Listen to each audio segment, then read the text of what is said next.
amigos do canal Alma Luz, eu já estava com saudades. Pessoal, às vezes imprevistos acontecem. Realmente foi uma semana apertada essa de trabalho, muito intenso na mente, e acabei não podendo cumprir com os meus compromissos aqui. Mas isso não significa que a gente larga a mão do compromisso, porque o compromisso é comigo, com o que eu me comprometo com a espiritualidade. E felizmente a gente pode ter a companhia de vocês aí do outro lado para dar aquela força, mandar aquela positividade para fortalecer a gente no nosso desejo, no nosso compromisso. E aí a gente tá aqui hoje para fazer o Evangelho no Lar com vocês mais uma vez. Estudo dos Evangelhos, né? Bem bonitinho, vendo versículo por versículo de cada um dos Evangelhos para realmente tentar extrair o máximo que a gente consegue para nossa sabedoria, para a gente se melhorar enquanto indivíduos, né? Que essas informações que a gente está aqui conseguindo enxergar nos evangelhos, interpretar da mensagem que Jesus nos deixou, que isso possa ajudar a gente a se tornar pessoas melhores. Esse é o intuito maior, né? A gente vai começar já. Livrinho de mensagens, vamos ler aqui, Vinha de Luz, a mensagem de número 40. Fé, chama-se a mensagem. Mas os cuidados desse mundo, os enganos das riquezas e as ambições de outras coisas, entrando, sufocam a palavra que fica infrutífera. Isso é uma frase de Jesus que está em Marcos, capítulo 4, versículo 19. A árvore da fé viva não cresce no coração miraculosamente. Qual acontece na vida comum, o Criador dá tudo, mas não prescinde do esforço da criatura. Qualquer planta útil reclama especial atenção no desenvolvimento. Indispensável cogitar-se do trabalho de proteção, auxílio e defesa. Estacadas, adubos, vigilância, todos os fatores de preservação devem ser postos em movimento, a fim de que o vegetal precioso atinja os fins a que se destina.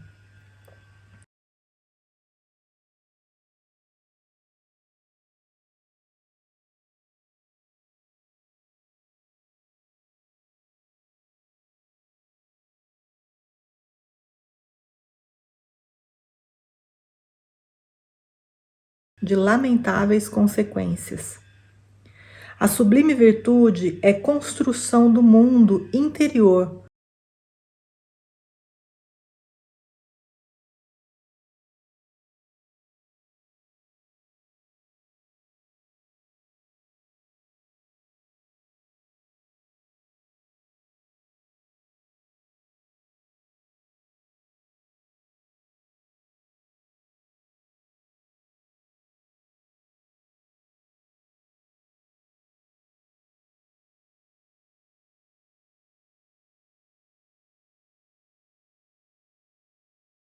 É imprescindível tratar a planta divina com desvelada ternura e instinto energético de defesa.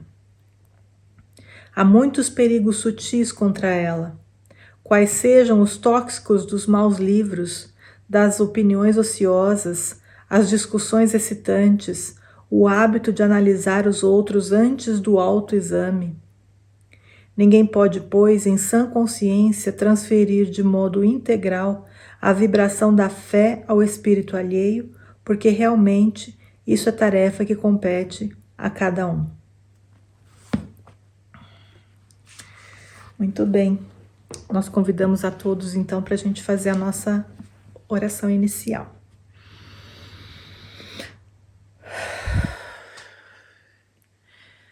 Que a gente possa fechar os nossos olhos e devagarzinho se permitindo envolver pelos eflúvios de luz e de amparo e de amor que os amigos da espiritualidade ajudaram a preparar para esse ambiente, para o ambiente onde estamos, para que facilitasse assim a nossa conexão um com o outro. E agora nós, unidos em pensamentos e sentimentos, elevamos a nossa prece ao nosso Mestre Jesus, a quem convidamos aqui ao nosso lar, ao lar dos amigos que nos assistem. Que o nosso Mestre nos inspire, nos ampare, nos proteja como sempre. Nós somos eternamente gratos, Mestre, não só por esse amparo e essa proteção de agora, desse minuto, mas da sua constante presença em nossas vidas há tantas encarnações. Nós não sabemos há quanto tempo nós nos consideramos cristãos, ainda que tenha sido só nessa vida que a gente tenha se despertado para a sua mensagem de luz. Nós sabemos que a sua presença, amparando-nos, protegendo-nos e guiando-nos, ela acontece mesmo de antes de nos proclamarmos seus seguidores, porque compreendemos que todos nós, humanos da Terra, e até animais, vegetais e os minerais, todos estamos sob o seu amparo divino, a sua luz, o seu amor, que não nos falta nunca. E por isso somos extremamente gratos. Ajude-nos, Mestre, hoje a conseguirmos acessar a mensagem que o Senhor está querendo nos passar através dos versículos que serão lidos hoje. Muito obrigada por tudo e que assim seja. Isso aí, pessoal. Nós então estamos no capítulo 3º, finalzinho do capítulo 3º do Evangelho de Mateus. E hoje nós vamos ler 2 versículos, porque eu acho que eles estão meio que conectados um com o outro. A gente ainda está no bloco chamado Batismo de Jesus Cristo. Jesus acaba de ser batizado por João Batista. João Batista, a princípio, fica assim meio reticente, óbvio, ainda que fosse, né, um espírito da grandeza de João Batista, o próprio mestre disse que dos nascidos de mulher, né, ele era o maior. Mas se um espírito do nível dele, né, fica assim meio constrangido de batizar Jesus, imagina, né? Qualquer um de nós ali teria passado pela mesma situação, mas também ao mesmo tempo compreendendo o papel daquela situação toda e finalmente então a gente também acederia e né, concordaria a realizar o batismo conforme deveria ser. Até o Cristo fala aqui, né? Deixa por agora, porque assim nos convém cumprir com toda a justiça. Muito bem. E agora então nós vamos ler os versículos de número 16 e 17, que dizem o seguinte: E sendo Jesus batizado, subiu logo da água, e eis que se lhe abriram os céus, e viu o Espírito de Deus descendo como pomba e vindo sobre ele. E eis que uma voz dos céus dizia: Esse é o meu Filho amado, em quem me comprazo. Bom, aqui pelo conteúdo do versículo 16, está dizendo o seguinte, que Jesus foi batizado, levantou-se, né, da água, eles eram submergidos, né, acho que tá certo, na água, aí ele então se levanta, e aí ele, aqui está escrito que se lhe abriram os céus, ou seja, os céus se abriram para ele, Jesus. Se lhes abriram os céus, se lhe abriram os céus, e viu o Espírito de Deus descendo como pomba e vindo sobre ele.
a gente tem a mente mais aberta para os fenômenos.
É o primeiro passo, são os primeiros passos, então, para esse novo momento da sua vida encarnado na Terra.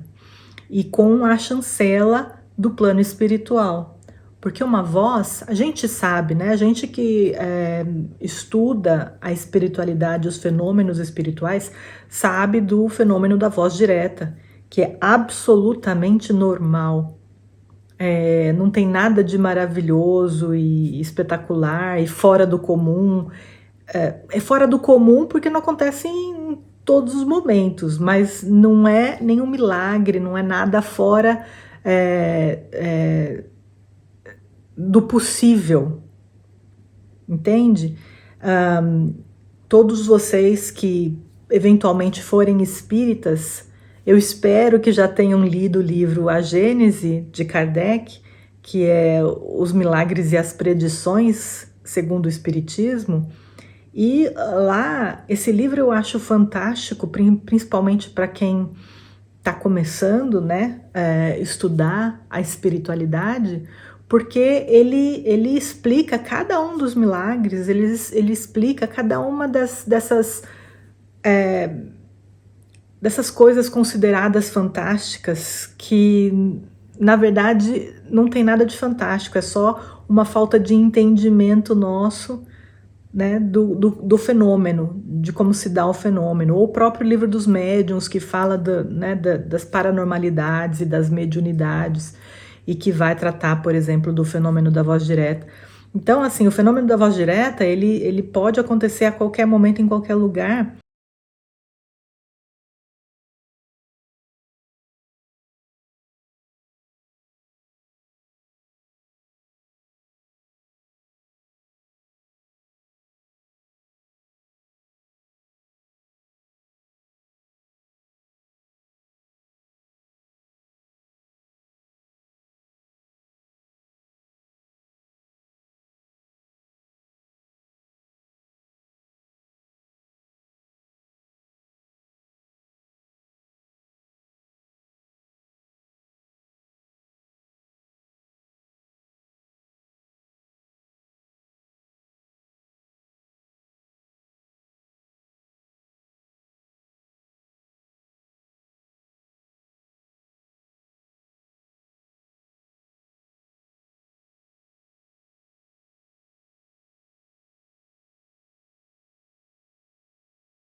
Então, assim, pensando sob esse ponto de vista, para que todos os que estavam ali presentes pudessem ouvir a voz do Espírito se comunicando com Jesus, havia uma necessidade de se usar de ectoplasma, se materializar ali, né, um aparelho fonador, para então poder falar e todos ouvirem.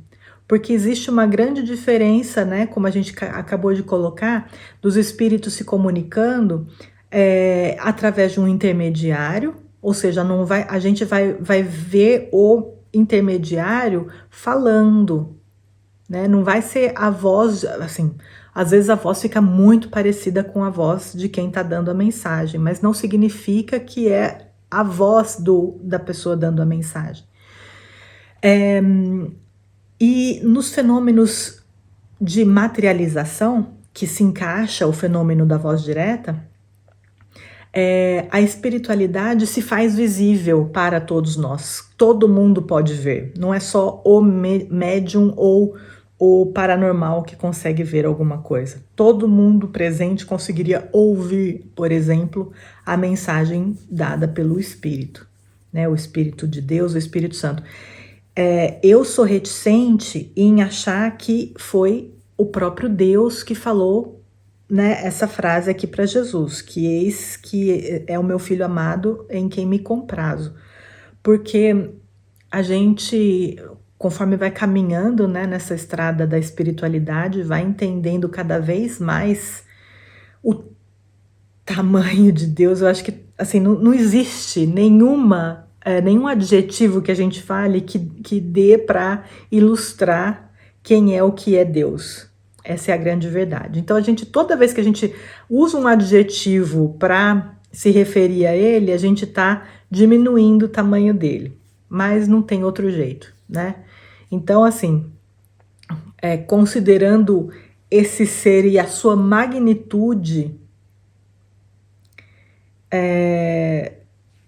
podemos crer sim que seria possível para ele fazer isso, mas não vemos a necessidade mais hoje em dia, porque sabemos que as egrégoras que trabalham, né, a serviço dele, de Deus, do Cristo, de Maria, do santo qualquer, ou do guru qualquer, enfim, elas trabalham em uníssono, elas trabalham em uma sintonia muito fina com esses espíritos e a sua forma de pensar. Então, quando eles falam, é como se o próprio Cristo, a própria Maria, o próprio santo, sei lá qual, falasse, entende? Então, eu particularmente não acho que é Deus falando, mas isso é o meu ponto de vista baseado um pouco nessas informações que eu acabei de trazer aqui para vocês. O espaço é curto para a gente se aprofundar nessa questão, mas acho que todo mundo tem acesso aí a essas informações e pode se aprofundar por si só, principalmente estudando.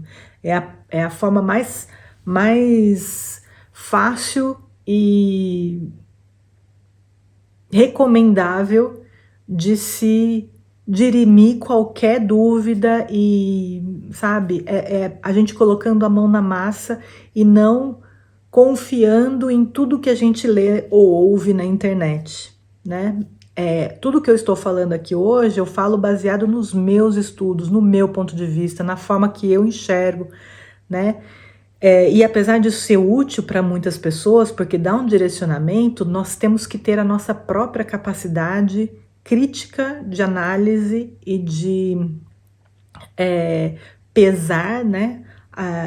Uma coisa que o fulano A falou com o que o Beltrano B falou, né? Colocar as duas coisas, analisar sob outro ponto de vista, de repente conversar com outras pessoas, buscar mais informações a respeito para a gente ter a nossa própria opinião. Isso é importantíssimo, né? E é isso que eu costumo fazer na minha vida.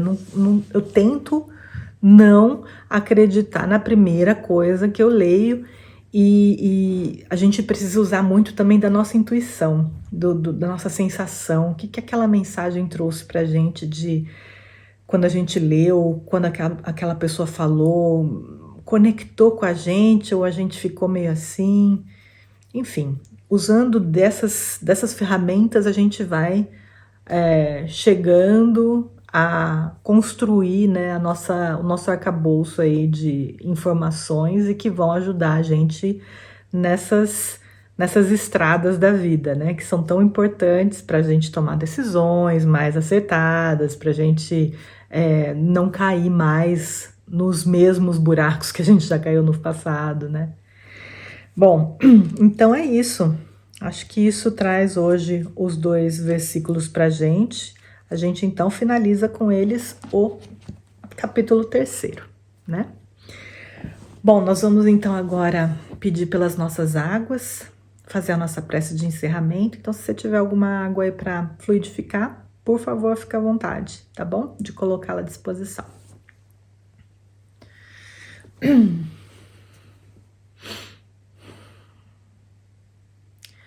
Ao Mestre amado, nós agradecemos mais uma vez pelo contato que temos com a sua mensagem, com a luz que encontramos em cada uma delas, com a sensação de estarmos um pouquinho mais próximos de Ti, Mestre amado, quando as lemos e quando imaginamos aqui através da leitura como se deram os fatos, né, seu batismo e a vinda do Espírito Santo ou de Deus, né, através da pomba e falando e todo mundo ouvindo. É muito bonito e é muito rico de pensar que esses fenômenos aconteciam naquela época, como podem acontecer a qualquer momento hoje também. Que a gente se mantenha aberto às possibilidades e não sejamos tão críticos com relação às experiências mediúnicas ou paranormais dos nossos companheiros de jornada, porque muitas vezes a gente acaba jogando no lixo informações importantes, rotulando tudo como mistificação, como animismo, né? Então, que a gente seja um pouquinho mais flexível e aberto, na consciência de que não sabemos tudo, né? Então, pedindo sempre através da oração, o amparo e a proteção da espiritualidade que nos ajude, né, a sempre enxergar com olhos de ver e ouvir com ouvidos de ouvir. Nós nesse momento colocamos as nossas águas à disposição, Mestre amado, e pedimos a sua intercessão por nós e por elas, para que elas possam receber das fontes mais puras da espiritualidade superior os eflúvios salutares que nós estamos precisando, na verdade, nós, os nossos familiares, que o influxo de amor e de paz e de luz e de equilíbrio e de saúde não falte e que possa chegar a cada uma das moléculas dessa água. E quando a bebemos, que possamos então receber exatamente aquilo que nós estamos precisando com a graça de Deus. Hoje, para finalizar, a gente pede, meu Pai,